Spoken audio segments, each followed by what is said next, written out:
People make imprints on our lives, don't they?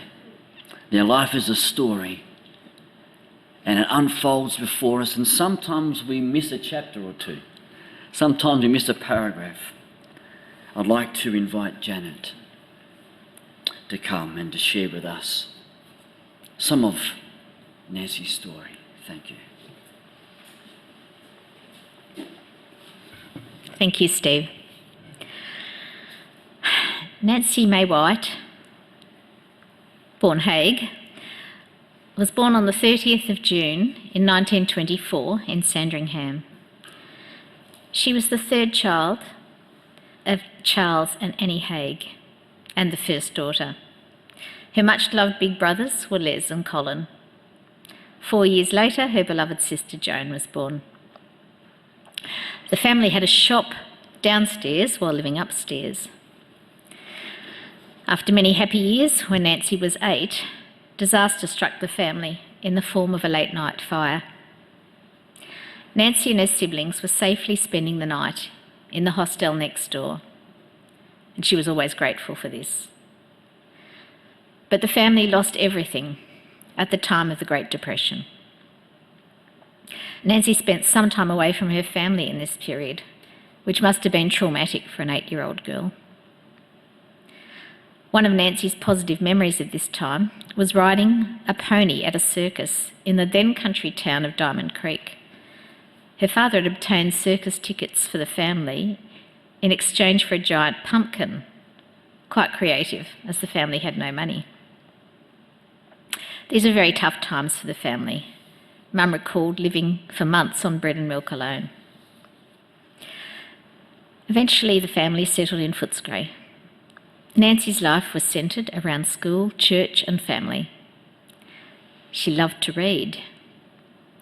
Music was a big part of the family. Mum had a beautiful alto voice and could sing in parts. She loved being in choirs for all her life. Her family inspired Mum to see the funny side of life's minor mishaps.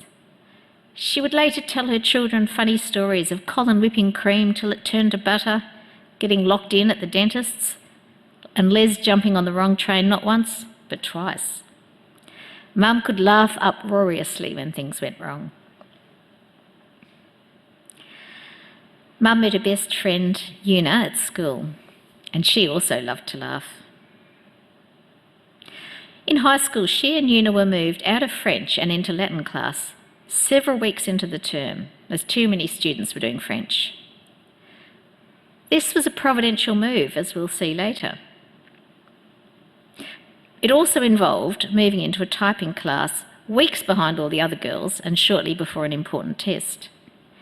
Her teacher read out loud the marks out of 100, going from highest to lowest. Julie Brown, 99. Edith Blood, 97, and so on, said the teacher. And finally she said, Una Smith, 6. Nancy Haig, 2. Nancy and Una ended up in hysterics of laughter, typifying Mum's hilarious response to pomposity and mishap. But despite this inauspicious start to her typing career, after finishing Form 4 at Williamstown High, Nancy did work as a typist and stenographer through the challenging years of World War II. One funny story from Mum's earlier years involved her bumping into, well, I can't remember the name, but I'll say Mrs. Wade, a former Salvation Army officer who had married a widower late in life. She had an adult stepson called Elwyn. By accounts, she was an imposing woman. I have wonderful news, Mrs. Wade said. Elwyn's engaged, and you'll never guess the girl's name. Myrtle! Thinking the lady was horrified, Mum replied, well, I don't like the name much, but as long as she's a nice girl, that's the main thing. Mrs. Wade puffed out her chest with indignation, pulled herself up to her full height and said, my name's Myrtle. Nancy burst out laughing and laughed and laughed and laughed and laughed and laughed.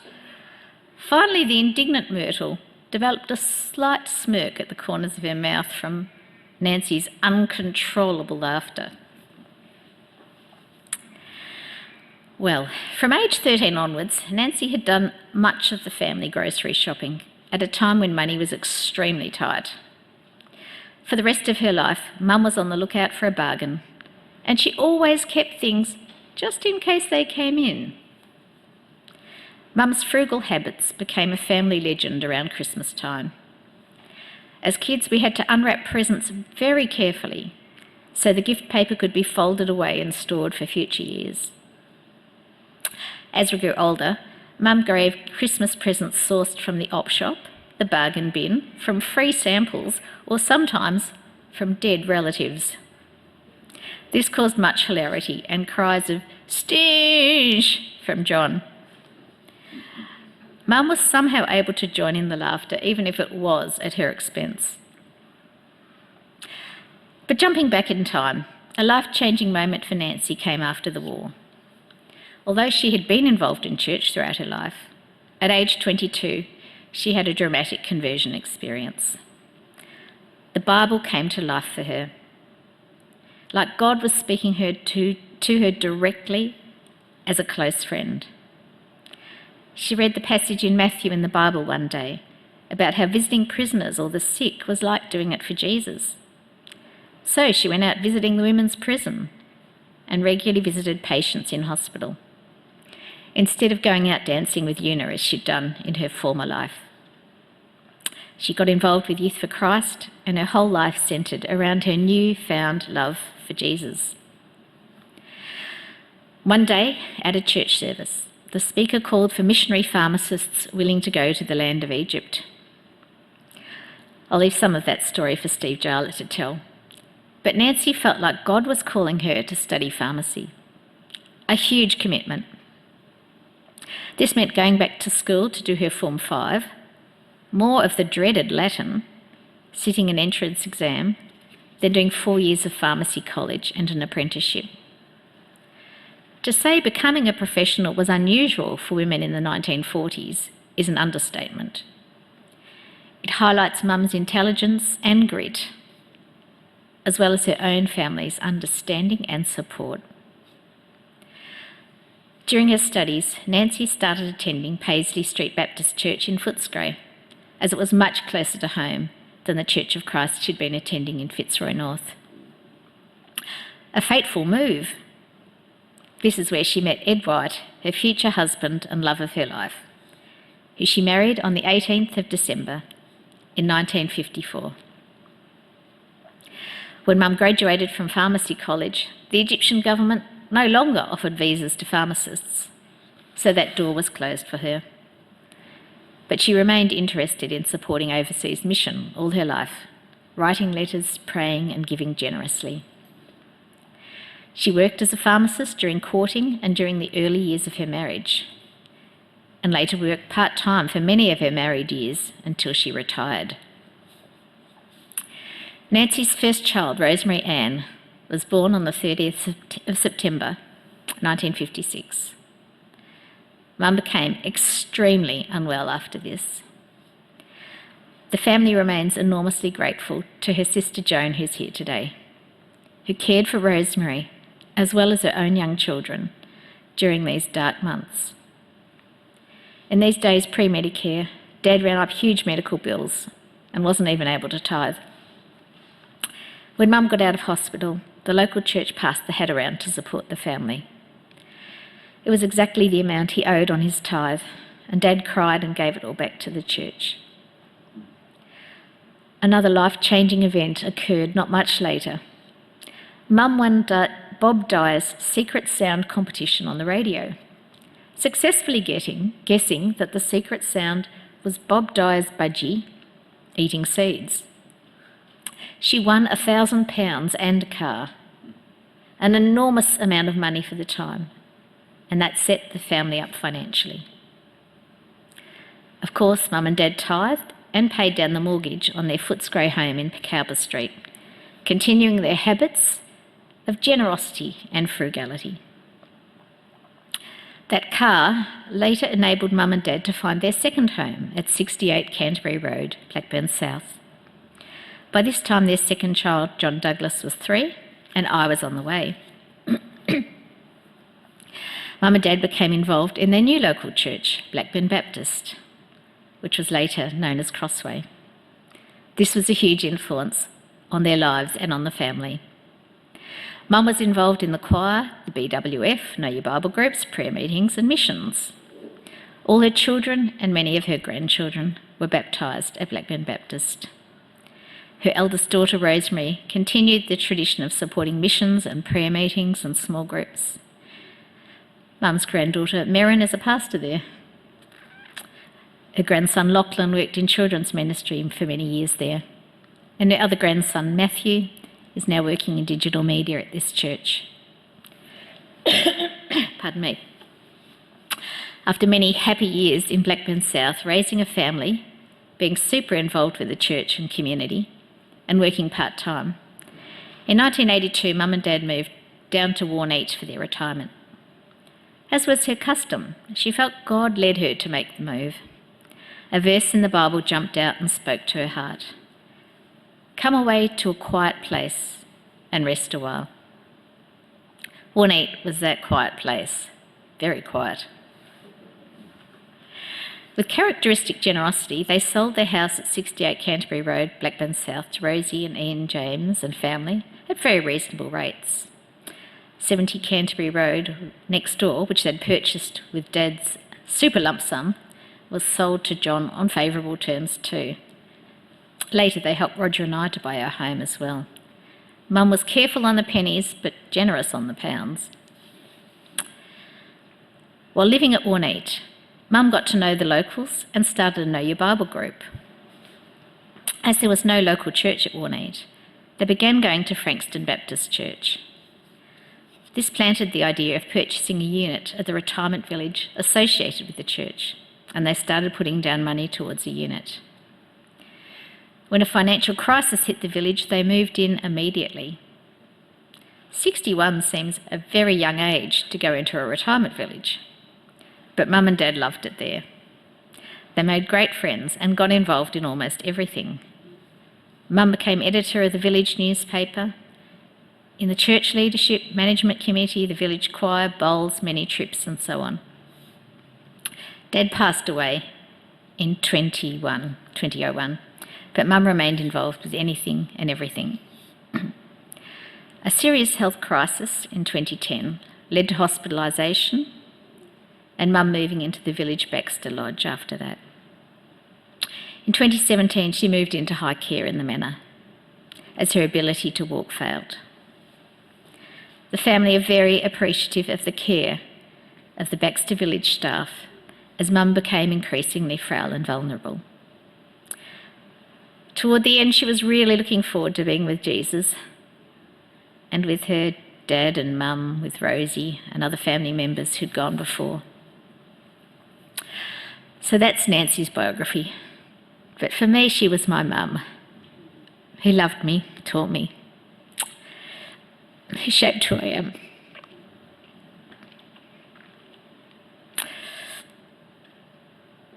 She gave me the incredible gift of a very happy childhood. She's always loved me, prayed for me, supported me, and cheered me on. A biography fails to capture the warmth, hilarity, joy, prayers, faith, and delightful eccentricity of my amazing mother. Her smile could light up the room. Her love could light up your heart. She left an amazing legacy through her family, friends, and all who knew her. So goodbye, Mum. Or as you would say, until we meet again. Thanks for everything.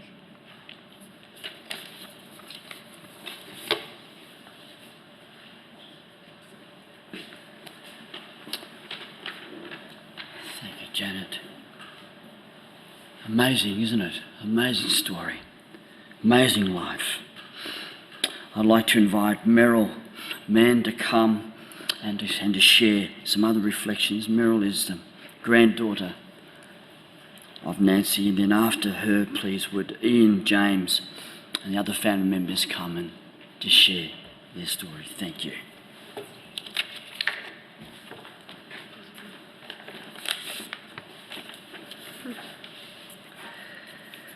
I've never met another person quite like Mama. She was a real character. Remarkable, witty, somewhat quirky, and had this uncanny ability to find the best in every person and in every situation that she found herself in. She was devoted, faithful, and loved both God and her family deeply. When I reflect on Mama's life, there are so many things that she taught me and taught us. Mama taught us how to laugh. You know, she had this incredible ability to laugh at situations and laugh at herself, much like the stories that you heard from Janet. Our family gatherings were always filled with uproarious laughter whenever Mama was in the room. Mama had a generous heart, but was a master bargain hunter and regifter. This led to Mama acquiring some somewhat inappropriate gifts for us at Christmas time. Whether it was regifting free tea bags or toiletries that she'd picked up in places that she'd stayed, regifting a leftover piece of my great uncle's homemade fruitcake that she'd received over a year ago, gifting a hairbrush that my mum had left there on her last visit, regifting my great aunt's open packet of razors after she passed away, or finding a bargain at Best and Less and buying $1 cotton underwear for all the ladies. One size fits all was their thinking, but in reality, one size didn't fit all. It was a glorious disaster. Each of these gifts and so many more left us and Mama in uproarious laughter. What a gift that she gave us. Mama taught us how to love others. She was so generous, giving to those around her who had needs. After a trip that I took to an orphanage in Thailand, she organised for me and my friends to come to the village, speak about our experience, and ask for people to sponsor children. Not only did she generously sponsor 3 children herself, but rallied a number of her village friends to sponsor kids too. Mama had such a big heart for others. Mama also taught us about God's goodness and faithfulness. She loved to tell stories. Many times, particularly in her later life, I sat with her and listened to her share stories about God's provision. Whether it was the way that God protected her from the house fire that Janet talked about, the way that God had sent 2 angels to protect her when she found herself in a tough situation one night, or the way that God had provided for their family financially and in lots of different ways. She loved God deeply and was so faithful in the way that she served, gave, prayed, and she read the Bible every day. You know, she so longed to hear those words, "Well done, good and faithful servant," words that summed up her life so well. I want to leave you today with the words that Mama wrote in every birthday card that she sent me year after year.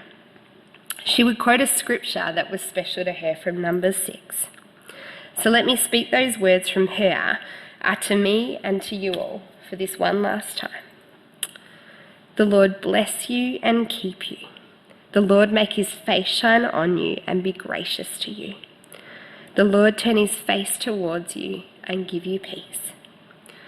Mama, you've left us with an amazing legacy. I'm really sad that you're gone, but I know that you're in a better place. You're reunited with your parents, with Papa and with Mum. Something that you so longed for. And what a joyous day I know that was for you. So thank you, Mama, for everything that you've taught us. Our lives are so much richer for knowing you.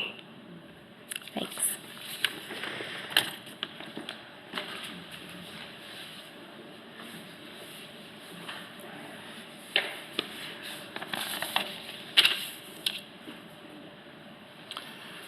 For those of you online who may not know me, I'm Nancy's son-in-law, Ian. My wife, Rosie, Nancy's eldest daughter, passed away from breast cancer 6 years ago.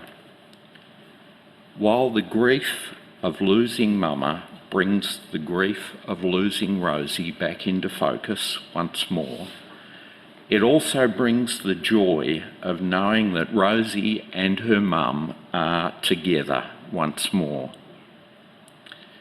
Janet and Merrin have reflected on who Mama was, how she lived, and what she meant to us.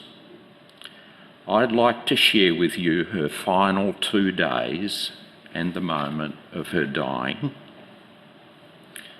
The village rang Janet and I on Sunday morning to say Mama was fading and it was time to gather the family.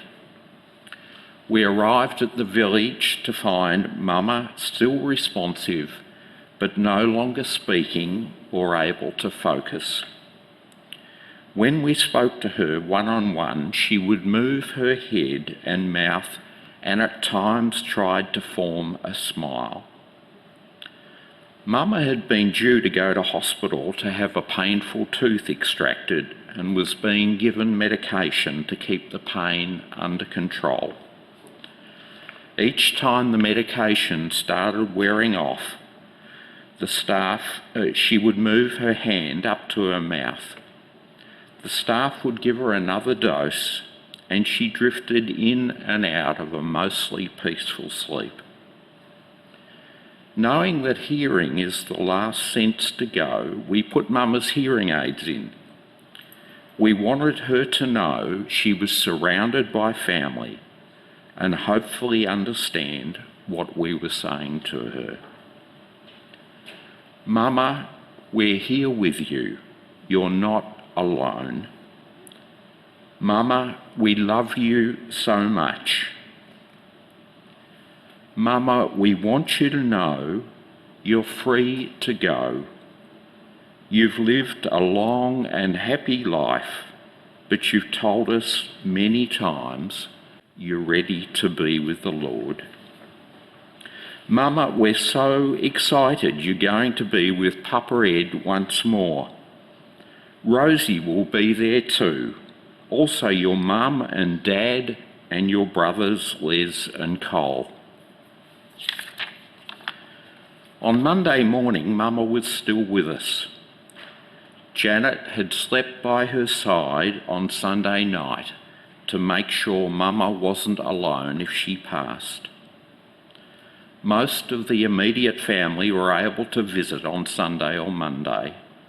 The manor staff looked after us very well, providing sandwiches and offering drinks. Sometimes the room was fairly crowded and we appreciated the staff not enforcing any limits on numbers in her room. We took turns to sit by Mama's side and hold her hand. Janet and Liesl sang to her a number of times.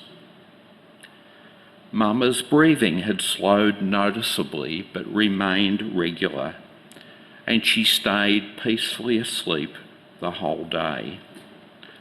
The one exception was when Merrin, who was in New South Wales, spoke to her via video chat. Mama stirred noticeably and responded to Merrin. It was a very special moment as a tearful Merrin spoke out a beautiful message of how much she loved Mama and thanked her for the things that Mama had taught her. I think Merrin captured what the rest of us were wanting to say but had not found the words for. On Monday evening, the family progressively made their way home, leaving Janet, John and myself around Mama's bedside.